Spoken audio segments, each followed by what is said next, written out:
Let me tell you something that will change how you see Brazil.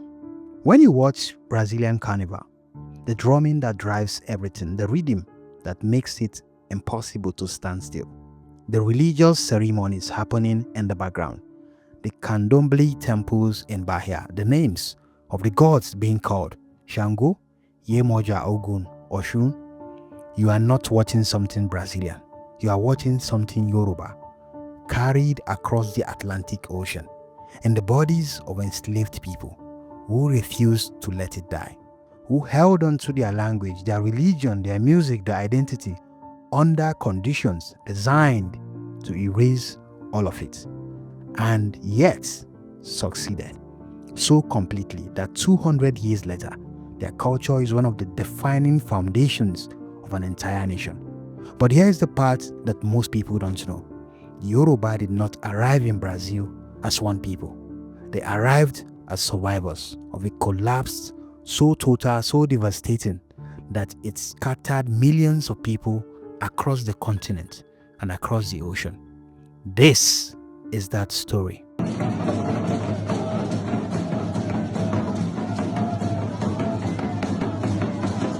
To understand Yoruba diaspora in Brazil, you must first need to understand what was happening in West Africa in the late 18th and early 19th centuries.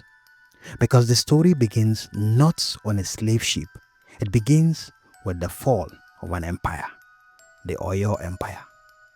At its peak, one of the most powerful states in West Africa, centered in what is now southwestern Nigeria, the Oyo controlled vast majority of the territory, commanded a powerful cavalry army, maintained sophisticated political institutions, dominated trade routes across the region, and projected power as far as the coast of Dahomey.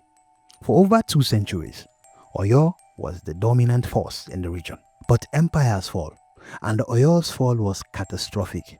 It began in the 18th century, a combination of factors: internal political crisis, a powerful prime minister who had accumulated too much control, military overextension, new threats from the north, the rise of the Sokoto Caliphate, a jihadist movement that swept across northern Nigeria and destabilized everything in its path, including Oyo's northern trade routes, including the supply of horses that powered Oyo's army. And then the internal rebellions began. Tributary states that had long resented Oyo's dominance saw their opportunity and broke away, one after another. The empire that had held together for 2 centuries unraveled in decades. By the 1830s, Oyo had effectively collapsed. Its capital was abandoned, its people scattered, fleeing war, fleeing enslavement, fleeing chaos. And in that chaos came the slave traders, both Africans and European, who understood actually what a collapsing empire meant. Millions of displaced people without the protection of the state that had once sheltered them. Available, vulnerable, profitable. The wars generated by Oyo's collapse and the conflicts that followed among successor states produced an enormous supply of captives who were marched to the coast, sold at ports like Oida in Dahomey, and loaded onto ships bound for Brazil. Brazil was the largest destination for enslaved Africans in the entire transatlantic slave trade. More enslaved Africans went to Brazil than any other country in Americas. Estimates suggested approximately 4.9 million people, nearly half of all enslaved people who crossed the Atlantic, and a significant portion of those, particularly in the later period of the trade, were Yoruba, called Nago in Brazil. They arrived in the port of Salvador de Bahia, the capital of colonial Brazil, a city that would become the most African city in the Americas outside Africa itself. They come in waves. Family groups separated, communities fragmented, names changed, language is forbidden, forced baptism into Catholicism. Every institution designed to make them forget who they were. They did not forget. What happened in Bahia over the following decades is one of the most remarkable stories of cultural survival and reconstruction in human history. The Yoruba who arrived in Brazil did something extraordinary. They rebuilt, not a copy of what they had lost, but something new. Something that took Yoruba religion, language and culture and found ways to survive within the constraints of slavery. The Candomblé religion emerged from this process, a synthesis that is one of the most sophisticated acts of cultural preservation ever recorded. Yoruba Orishas, the divine forces at the heart of Yoruba spirituality, were mapped onto Catholic saints. Shango, the Orisha of thunder and justice, became associated with Saint Jerome or Saint Barbara. Yemoja, the Orisha of water and motherhood, became Our Lady of the Immaculate Conception. Ogun, the Orisha of iron and war, became Saint Anthony or Saint George. On the surface, Catholic practice. Inside, Yoruba religion, perfectly preserved, hidden in plain sight for generations. This was not accident. It was strategy. The enslaved Yoruba in Bahia understood their situation precisely.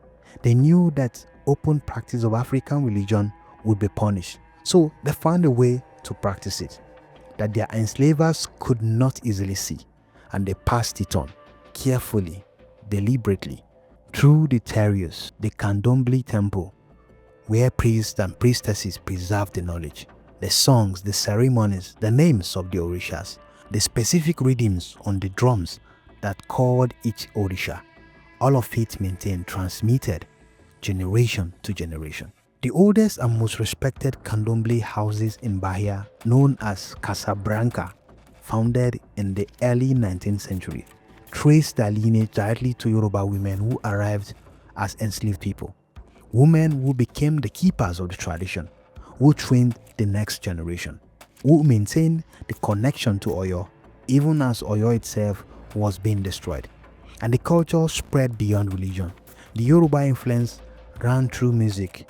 The rhythms of Candomblé ceremony became the foundation of the rhythms of Brazilian popular music, the batucada, the samba, the percussion patterns that define Brazilian Carnival, all traceable to Yoruba and other West African musical traditions, brought across the ocean, and the memories of enslaved people who were not allowed to bring anything else.